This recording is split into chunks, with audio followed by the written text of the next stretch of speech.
Assalamualaikum warahmatullahi wabarakatuh. Yang terhormat kepada Ketua Umum IPM Wonorejo, Ketua Bidang serta teman-teman IPM Wonorejo. Pertama-tama, mari kita panjatkan puja dan puji syukur kehadirat Allah Subhanahu wa Ta'ala atas segala nikmat yang dilimpahkan kepada kita semua. Nikmat yang tidak mampu kita hitung banyaknya. Semoga dengan syukur ini kita termasuk orang-orang yang bersyukur. Salawat serta salam semoga tidak tercurahkan kepada junjungan kita Nabi Muhammad Sallallahu Alaihi Wasallam atas jasa beliau yang membawa agama Islam kepada kita semua sehingga kita bisa menuju ke jalan yang baik dan terang benderang. Semoga dengan salawat itu tadi kita bisa mendapatkan syafaat dari beliau di hari kiamat. Hadirin yang terhormat, di sini saya selaku pembawa acara akan menyampaikan susunan acara pada malam hari ini.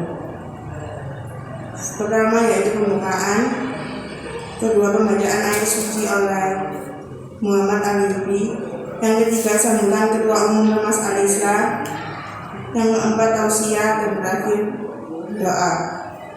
Pembacaan ayat suci oleh Muhammad Al-Yubi, waktu dan tempat dipersilakan.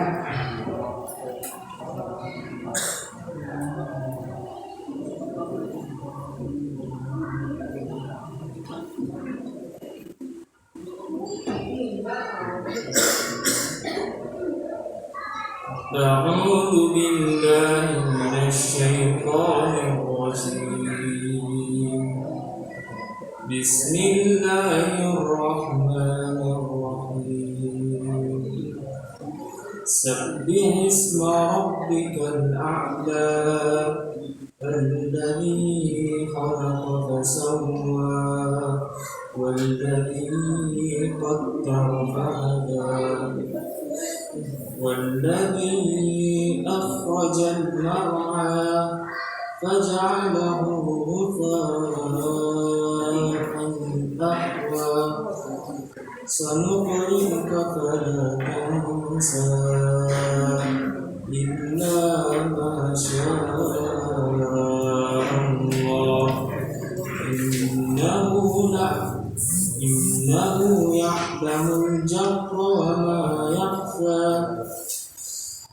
ونيسرك لليسرى فذكر إن نفعت الذكرى سيذكر من يخشى ويتجنبها الأشقى الذي يصلى النار الكبرى ثم لا يموت فيها ولا يحيا قد أفلح من تزكى وذكر اسم ربه فصلى بل تؤثرون الحياة الدنيا والآخرة خير وأبقى إن هذا لفي الصحف الأولى صحف إبراهيم وموسى. والسلام عليكم ورحمة الله وبركاته.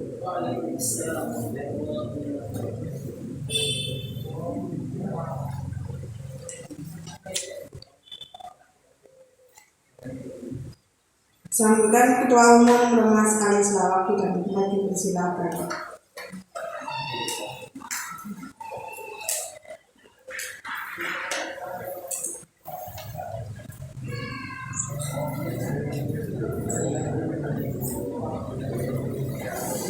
Assalamualaikum warahmatullahi wabarakatuh.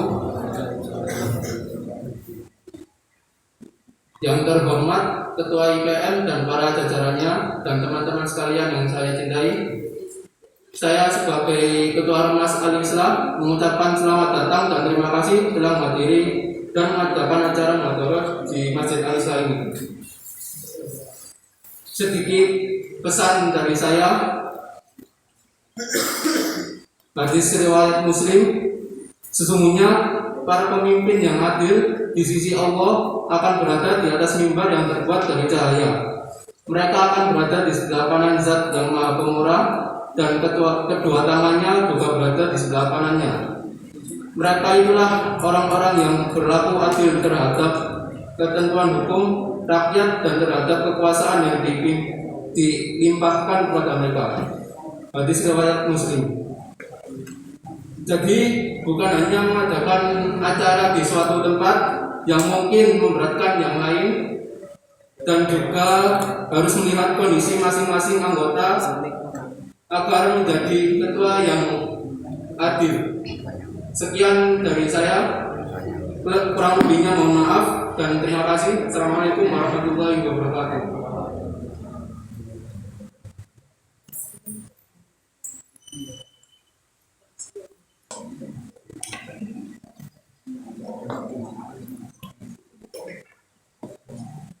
Tausiah yang akan dibawakan oleh Muhammad Salman Al-Farisi.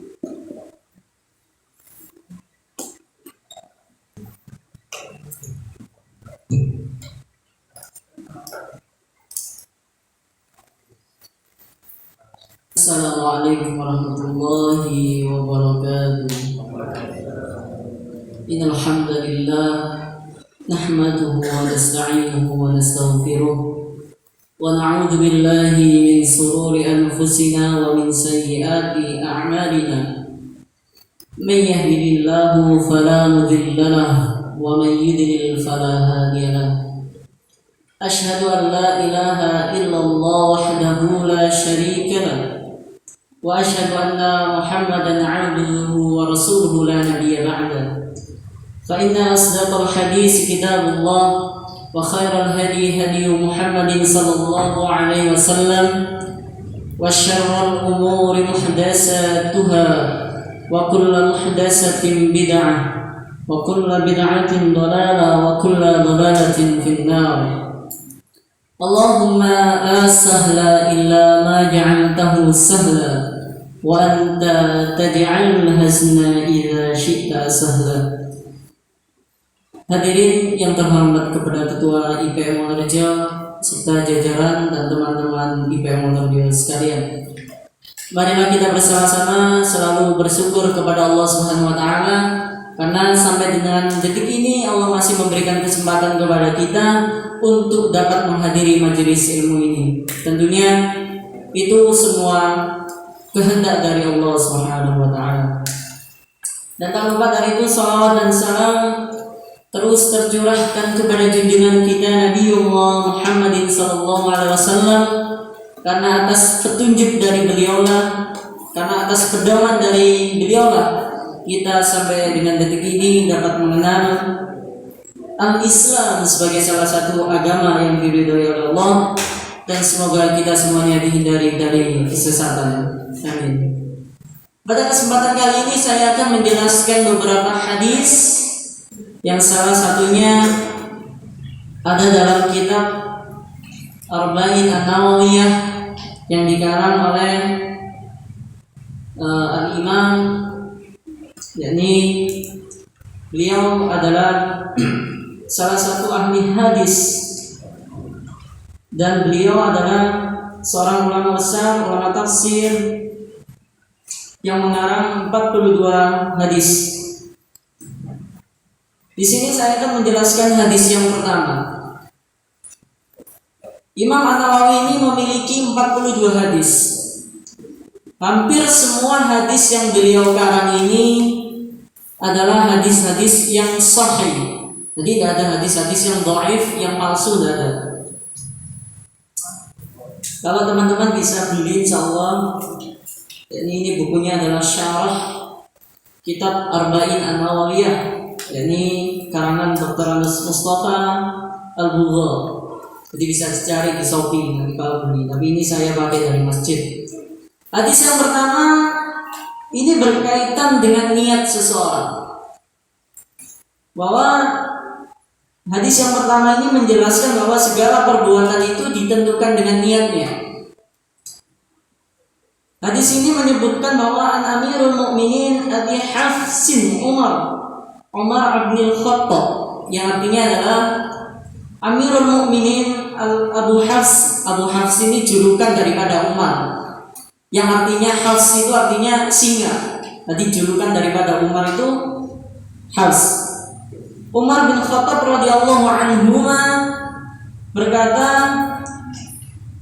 aku mendengar Rasulullah sallallahu alaihi wasallam bersabda, sami'tu Rasulullah. Aku mendengar Rasulullah sallallahu alaihi wasallam bersabda, yaqul, Rasulullah berkata, innama a'malu binniyah, bahwa segala sesuatu, segala perbuatan itu tergantung daripada Allah. Ini ya. Wa innama likulli imri'in ma nawa, dan setiap orang itu akan mendapatkan apa yang ia niatkan.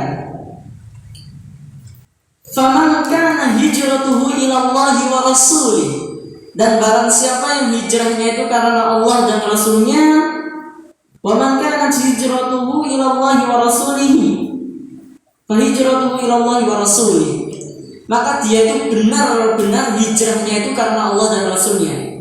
Kemudian dilanjutkan, wa man kana hijratuhu lid-dunya yusibuha, dan barang siapa yang hijrahnya itu karena ingin mendapatkan dunia.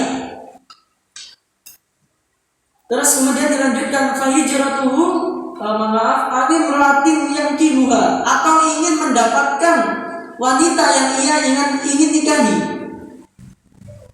Fa hijratuhu ila ma hajara ilaihi, maka sesungguhnya hijrahnya itu tergantung daripada apa yang ia niatkan.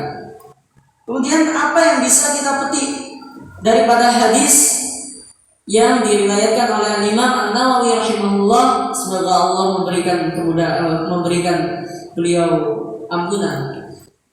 Maka kita melihat ayat ini, hadis ini, bahwa segala sesuatu itu tergantung dari niat.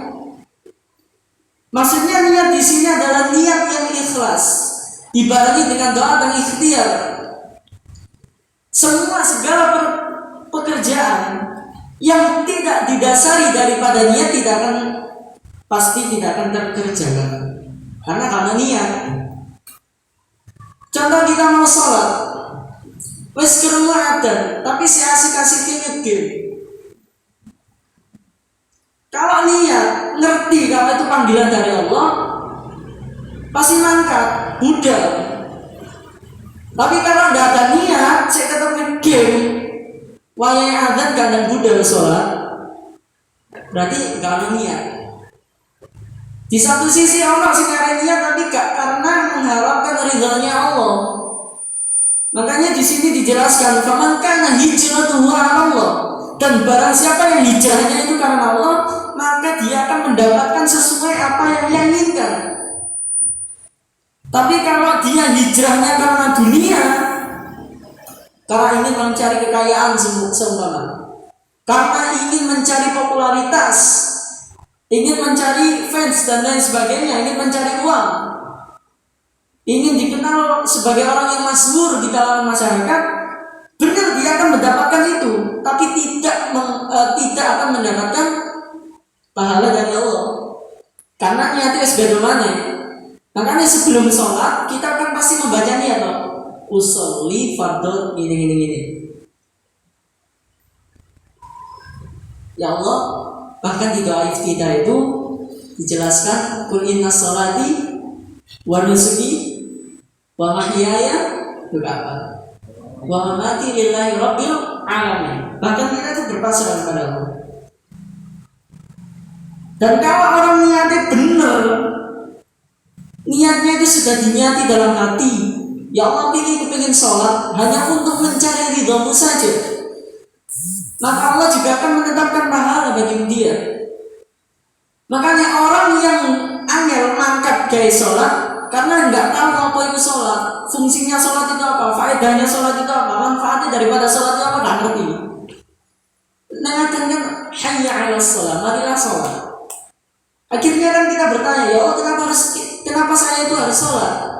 Dijawab, hayya 'alal falah, agar kamu itu memperoleh kemenangan. Kemenangan apa yang dimaksud banyak?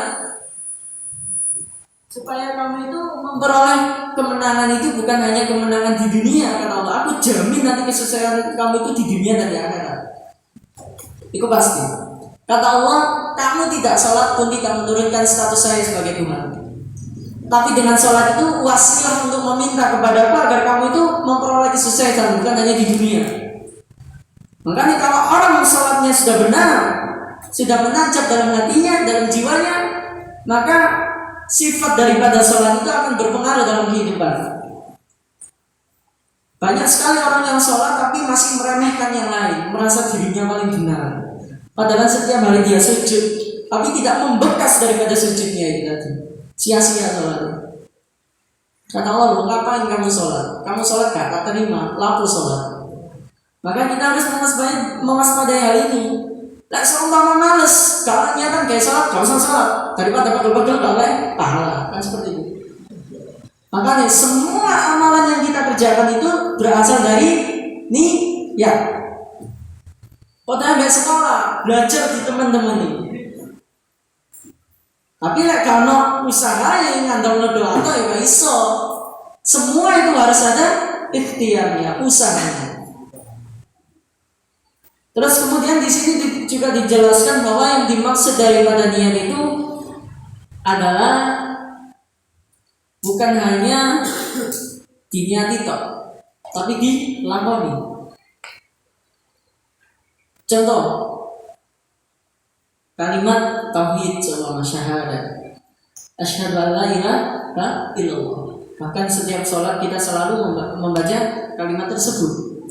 Aku bersaksi bahwa tidak ada Tuhan yang berhak disembah, Tuhan yang berhak disembah dengan hak, dengan benar kecuali Allah. Tapi anak dewi saya percaya kalau zodiak. Dan terangan saya ngomong seperti ini, dipikir ajaranku kenceng, enggak. Kemudian saya percaya kepada dukun. Benar, dia tauhid rububiyahnya itu ada, tapi tauhid uluhiyahnya itu rusak. Sebelum masuk ke rububiyah sih, saya tanya, siapa yang tahu tauhid rububiyah? Sama?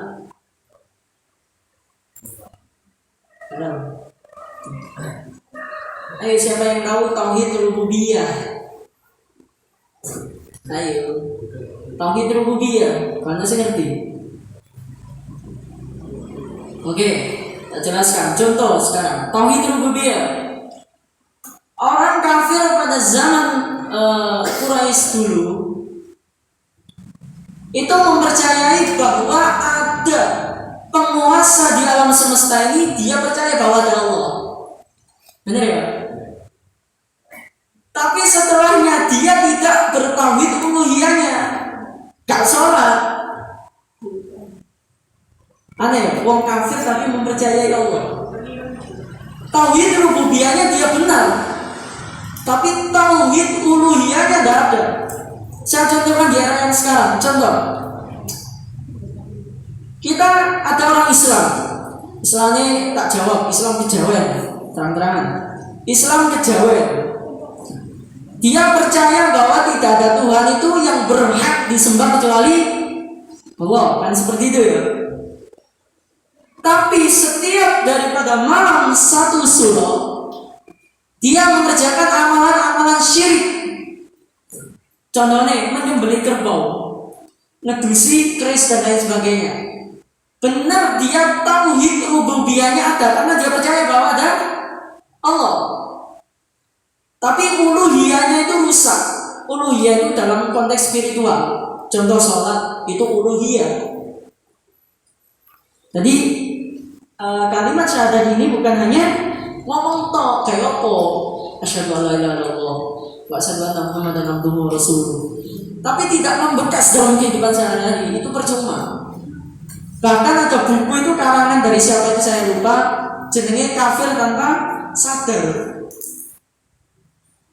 Makanya jangan sampai kita itu jadi orang yang seperti itu, percaya karo zodiak, ramalan dan lain sebagainya. Aku lek kate kawin dipotongno wetone sik, aku lek wetone gapi aja kawin iki kowe elek. Kan gak oleh seperti itu. Itu sudah syirik itu. Jelas itu melanggar itu. Kemudian wa asyhadu anna muhammadan abduhu wa rasuluh.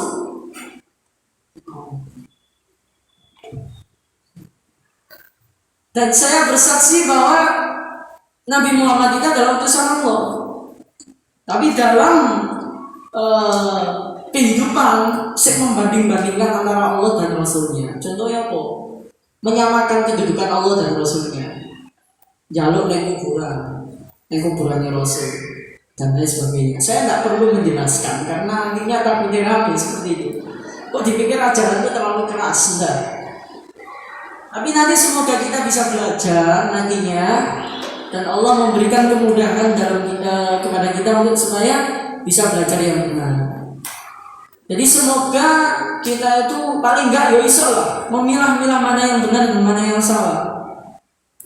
Karena Islam itu bukan lakom, bukan firqah. Islam itu din, agama. Inna dina indallahil Islam. Sesungguhnya agama yang dirahmati Allah itu hanyalah Islam. Bahkan ada yang orang mengatakan bahwa semua agama itu sama. Oh goblok ini. Sebodoh-bodohnya orang jahiliyah gak pernah mengatakan semua agama seperti itu sama. Gak uang uteknya konslet itu kan. Konslet itu uteknya. Bahkan yang sekarang viral itu santri itu. Hanya karena menutup telinga tok mendengarkan musik dipermasalahkan. Oh goblok. Gak paham agama ya seperti itu. Kan kita lihat ceritanya di hadis riwayat Abu Dawud, saya lupa nomornya berapa. Bahwa ketika itu Rasulullah menutup telinganya karena ada seruling, ditutup telinganya. Setelah itu dia menanyakan ke sahabat, apakah sudah tidak ada bunyi? Lah, tidak sudah. Kemudian Rasulullah sudah selesai. Dan sekarang dipikir radikal, teroris. Kan aneh loh, apa? Sekarang orang yang memegang sunnah para teroris, diwara radikal, Wahabi. Terang-terangan saya ngomong karena saya ngalami ini, ya dituduh teroris, dituduh radikal dan lain sebagainya. Karena orang yang benar-benar memegang sunnah pasti diwara. Coba ya. Enggak dipikir ya mohon maaf, karena alhamdulillah. Wajar itu kan gini. Kan seperti itu. Enggak mari ngono mengharamkan rokok, jadi ini terlalu fanatik dalam beragama, mungkin gini. Rasulullah memerintahkan seperti ini ya gitu loh. Gak usah awak dewe melanggar ini ngono. Contohnya pacaran misalnya terang-terangan. Allah kan sudah melarang loh. Wala taqrabuz zina innahu kana fahishan wa sa'a sabila. Dan janganlah kalian mendekati zina. Mendekati tak oleh apa mana yang lakukan. Bahkan orang yang masih berpacaran itu mau goblok ini. Utaknya konslet. Besar gitu loh. Terus Allah sudah ngomong ini ya lakukan ini loh. Saya bantah. Berarti Anda sudah membantah Allah. Nah saya. Memang sulit. Tapi kalau kita makanya faman kana hijratu ila Allah. Dan barang siapa yang hijrahnya ke karena Allah, di teman-teman hijrah, dikenceng hijrah, maka Allah menjamin akan diberikan kemudahan dalam hijrahnya. Coba ya. Kita mulai dari yang kecil dulu, istiqomah seumpama, bangun subuh, mandi sebelum subuh. Biasa kan ijab lagi,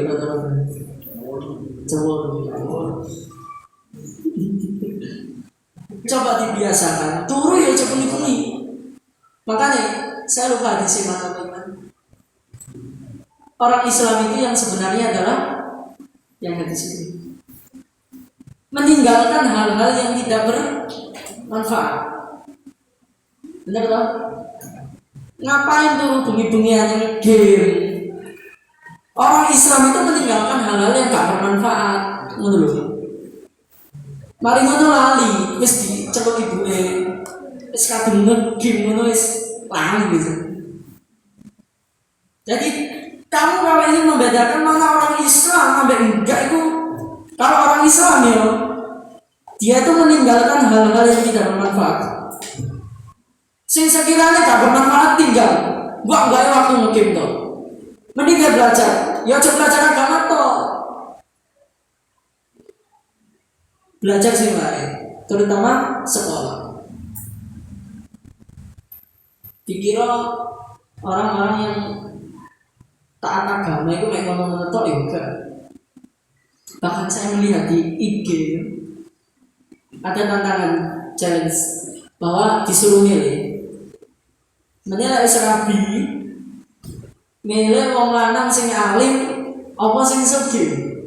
Ayo milih di Pani. Pan, milih sing alim apa sing sugih, Pak? Loh, ya Allah Pani.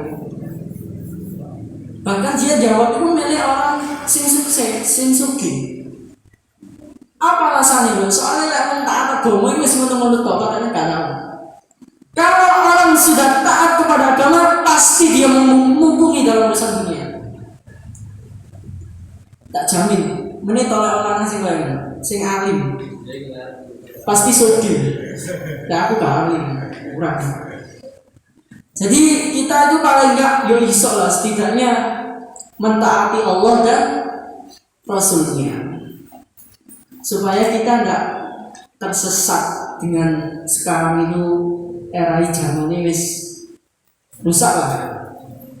Tapi bukan berarti welcome to akhir zaman. Paham sampai sini? Bukan berarti ngosting. Ono sing sekarang lagi tren ragil. LGBT. Sekarang ini tanda-tanda akhir zaman. Gak perlu ngono apa. Lah menurut saya ya, kenapa saya bilang seperti ini? Urusan dirimu dewe. Kamu sudah siap tidak untuk menemui akhir zaman kan seperti itu? Bingung kalau dewe. Iki wis tanda-tanda kiamat, iki wis cedek kiamat. Ketika dipersiapkan bekal untuk menjadi di hari kiamat itu apa? Sibuk iki ono ngene, ono ngene. Ini sekarang lagi tren seperti itu. Tapi gak perlu awak dhewe ngusut tuntas tentang ragil dan lain sebagainya lah. Aneh-aneh. Dan seperti itu. Jadi hadis ini insya Allah kalau seumpama hanya saya yang isi ya tak jelaskan sampai tuntas. Dan semoga kita duwe lah buku ini murah kok biar sih bagi daripada kayak cash. Iya. Puluh TV. Makanya barang siapa yang hijrahnya itu karena Allah, barang siapa yang hijrahnya karena Rasulullah, maka dia insya Allah akan mendapatkan kemudahan dalam hidup ini. Jadi pesanku itu toh, perbaiki niat kita hanya untuk kebaikan saja. Tinggalkan hal-hal yang gak bermanfaat, tinggal mulai saja. Hanya karena game sampai malam jam 12, tangi jam 8. Jam 8 ya kamu gak langsung mangkat sholat subuh enggak. Cek larang buka HP mana. Dibiasakan mulai sekarang jam 10 dulu. Jam 3 tadi. Lek esok jam 3 setengah 4. Lek esok jam 4 wis iku mentok. Lek gak tangi ya wis mbuh. Esok ya tangi. Insya Allah kebiasaan semua itu berawal dari paksaan. Gak bisa gak dipaksa. Saya dulu kelas 6, jujur ya cerita Titi gak ngomong. Saya dulu mau UNAS, yang ngono. Lek gak wayang UNAS gak salat subuh. Tenang. Dulu saya salat subuh, mesti tangi itu jam 4. Itu kadang UNAS soalnya. Tak paksa bangun terus. Akhirnya ternyata kebiasaan dari situ. Berawal dari ono karep, karena karep gak salah subuh. Main full itu kan seperti.